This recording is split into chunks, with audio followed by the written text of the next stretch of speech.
Subscribe to the Cowboys Report today and help me feed my family. Tom Downey here, the host of the Cowboys Report. I think it's a pretty fair trade-off. You get free Cowboys videos every single day on everything going on around America's team, and I get to put food on the table for my wife and 3-month-old girl. So subscribe right now.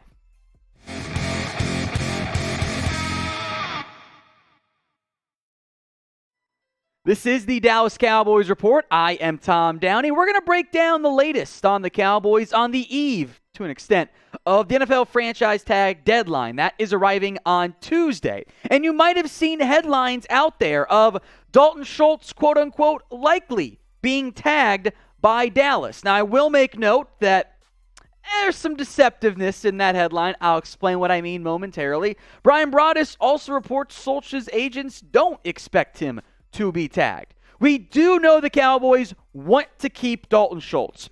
In the event he hits the open market, he's going to be expensive. That's just the reality of the situation. That is how contracts work, despite Stephen Jones's best efforts to not feel the same way. Now, I do want to come back to that original note. The headlines of Schultz likely being tagged.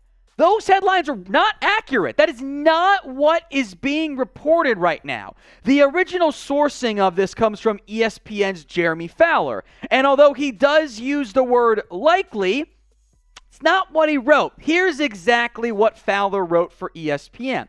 Quote, the Cowboys plan for free agency with 2 franchise tag candidates in mind, Schultz and edge rusher Randy Gregory. Schultz is the more likely option. But that's the line of thinking. Still, they don't want to lose Gregory, and many around the league expect him to stay.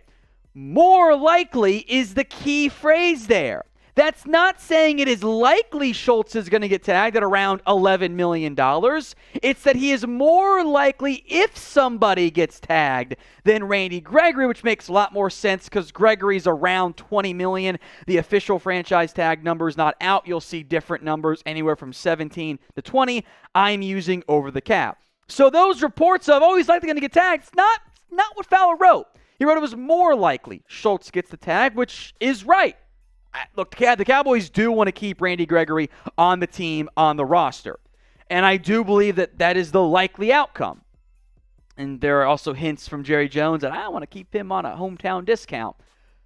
It's not what Fowler wrote, guys. He did not say it was likely the Cowboys franchise tag Schultz. That remains up in the air. It is more likely that Schultz is the tag candidate over Gregory because no one's going to pay Randy Gregory $20 million on the open market. There will be teams who pay Schultz $11+ million on the open market. So with that in mind, pick one of these two to utilize that franchise tag on. Type DS for Dalton Schultz, more on him coming up in a minute, or type in RG for Randy Gregory. If you had to tag one of those 2 players, who would it be? Let me know in the comments right now. I know some of you guys don't like Dalton Schultz, and I don't want to pay Schultz $11 million for just 1 year either. But in a tight end market that is continuing to rise, as all contracts do, a guy coming off almost 80 catches for 808 yards and 8 touchdowns, folks, that guy's going to get the bag on the open market. Now, he is not going to command George Kittle type of money, I would not anticipate. But Dallas Goedert just got paid from the Eagles for having 830 yards and 4 scores. I think that's like the upper echelon of production you could, or contract Schultz could get, 14.25.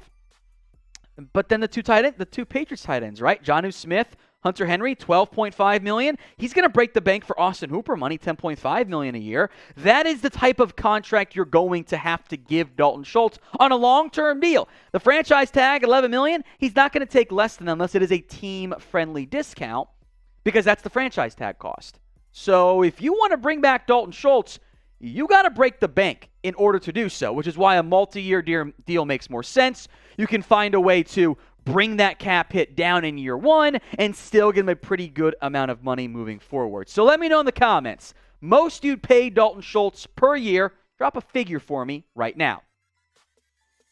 The Cowboys Report is also available on Rumble, the uncensored video platform, allowing me to go a little bit more not safe for work in terms of the words that I say. On Rumble, YouTube won't get so mad at me if I drop an F-bomb, and the producers won't censor me either, because it's not a concern like it is on YouTube. So go help us out over there. Go follow us on Rumble. It's, of course, all free, by the way, at rumble.com/CowboysTV. That link will be in the comments section and in the description. Talk Randy Gregory now a bit more in depth as Mike Fisher reports that Jerry wants Gregory on that hometown discount, which is what Jerry has alluded to in the past. The Cowboys and Gregory have been through quite a bit. Gregory's been suspended multiple times. The Cowboys have always stuck by him. Now, that franchise tag deadline is March 8th. I would not anticipate the Cowboys franchise tagging Randy Gregory. That doesn't really make any sense. But the free agency start date is March 14th. So that is rapidly approaching before other teams can go in and say, hey, Randy, we're going to give you this amount of money, which they, of course, did not do previously at the Combine. No, there's never illegal tampering at the Combine. Wink, wink. Of course there is. I think Gregory's market is interesting. He's older than you might expect, has never exceeded 6 sacks in a singular season, but he was really good this year before he kind of got a bit banged up as the year went on. Injuries are a factor as well. So the Cowboys really want to keep Randy Gregory. A franchise tag as even leverage honestly makes no sense. If you hit Gregory with the franchise tag, he's signing it right now and saying, thanks, guys, thanks for the 20-ish million. It just doesn't make sense. So I think what you're doing here is you might let Gregory see what the market looks like. That makes more sense than doing it with, say, a Dalton Schultz or even a Michael Gallup, potentially, and seeing how much he commands on the open market. And then maybe Gregory comes back to the Cowboys. Let's say hypothetically $13 million or maybe an $11 million offer in hand. And he says, this is my offer. I'll do it for like $2 million less or $3 million less per year. And the Cowboys say, okay, we'll do that.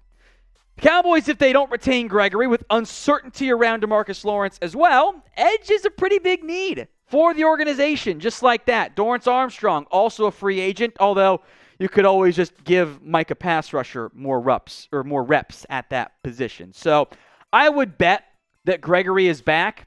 I'm just curious how all these moving pieces, Lawrence and Gregory, Cooper versus Gallup and Schultz and Cedric Wilson and Malik Turner, how they all fit together with the self-imposed pie limitations Stephen Jones places on this organization.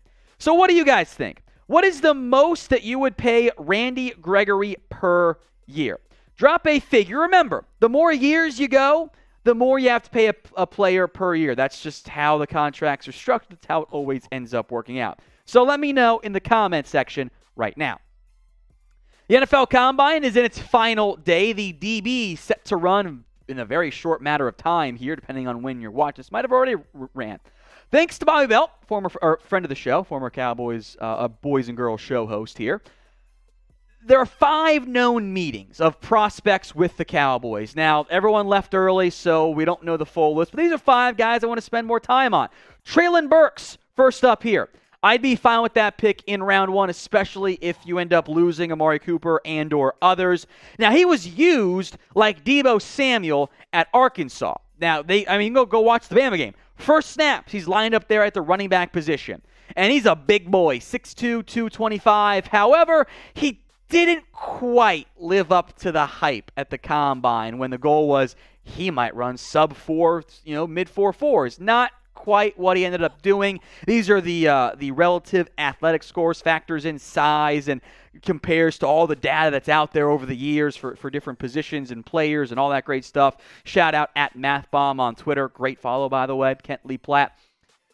Not bad numbers, but not quite what Burks was hyped up to be. So maybe he is there in round 1 for you.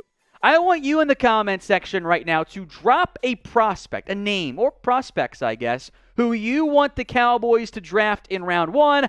I expect to see plenty Jordan Davis name drops in there as well. All right, it's all offense, by the way, since the defensive guys, there's just not the list out there, unfortunately. Isaiah Likely out of Coastal Carolina. He didn't do all of the drills at the Combine, which disappoints me.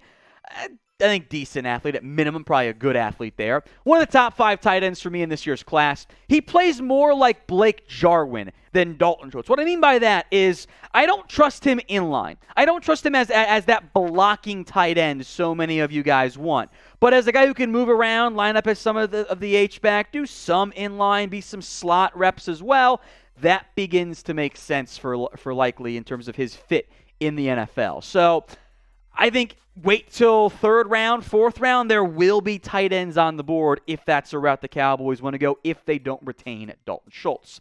Offensive line time now. Cade Mays, producer Petey's boy, by the way, who has played a bit of everything along the offensive line over his collegiate career. Most recently was the right tackle for Tennessee. I think he's going to be more of an interior offensive lineman. He's mostly viewed as an early day 3 pick. I could see him going top 100, though. I think he's going to be best at guard in the NFL. Not an elite testing athlete, but wasn't bad either. He was pretty solid there. I would wonder if teams try him at center. He did get a little bit of center work, but was mostly at guard. I think worst case, this could be a nice 6th offensive lineman where you could do everything and a bit of, maybe not elite, but do it decently or passable. That positional flex carries value in the NFL. Another 1st-round option, Bernhard Raimann out of Central Michigan, one of the more intriguing prospects in this year's draft. He would have to be a round 1 pick by Dallas. I've got a 2nd-round grade on him, but that late round 1 is where those early 2nd-round picks for grades end up going. Tested well at the Combine. He can be your left tackle of the future. Here's what you run into and why I'm a bit lower than others on Raimann, because I factor in age. He's only played left tackle for 2 years. He will be 25 years old in week 1. And I don't love that combo. By the time you give him your 2nd contract, he's approaching 30 or is already 30. It's not what you'll love to see at him, but he's a great athlete. Tested awesome at the Combine. 6'6" and change, 303 pounds. I want to get some more meat on him, but if you want to have your tackles in that wide zone style offense, which the Cowboys have used and should use more outside runs anyway, Raimann is a fantastic fit, especially if you really, really, really want to tackle to replace Tyron Smith sooner than later. The last of the 5 known Combine meetings, he ain't going to be there. Trevor Penning. He is I think, potential top 10 pick. I think a worst-case top 15 pick in this year's draft. Great production at the FCS, Senior Bowl, left tackle upside as far as I'm concerned, maybe better on the right side.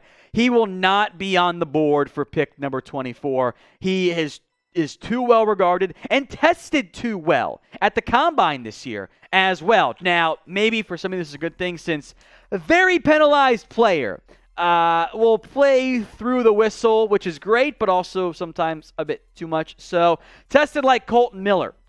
Awesome production at the Combine this year. 6'7", 325, a 4.89 40.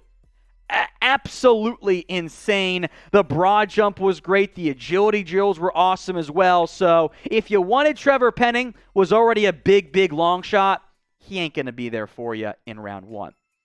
Remember, folks, if you have not already, please subscribe to us here at the Dallas Cowboys Report. Help me feed my family by hitting that big red button right now.